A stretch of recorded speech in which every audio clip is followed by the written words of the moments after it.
My question is Nikah compulsory in Islam? Sister has a question that is Nikah compulsory in Islam? Though normally in the Nikah khutbah we say that Nikah is sunnah of the Prophet.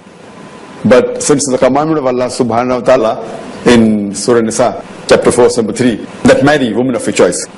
So based on this, and our beloved Prophet Muhammad said, that anyone who does not marry is not of me. So according to me, Nikah is compulsory. Though there are many scholars, or most of the scholars, who say that Nikah is a sunnat-e muakkada, a very important sunnah, but I feel that Nikah is a fard, unless you have a very valid reason where the fard can be avoided.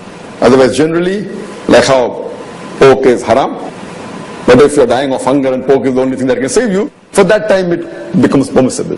So according to me, I feel Nikah under normal circumstances is a fard, and it's the duty of every man or a woman to get married. And our beloved Prophet Muhammad said, it's hadith mentioned in Sahih Bukhari, volume number 7, in the book of Nikah, chapter number 3, hadith number 4, our beloved Prophet said, O young people, whoever has the means to get married should get married.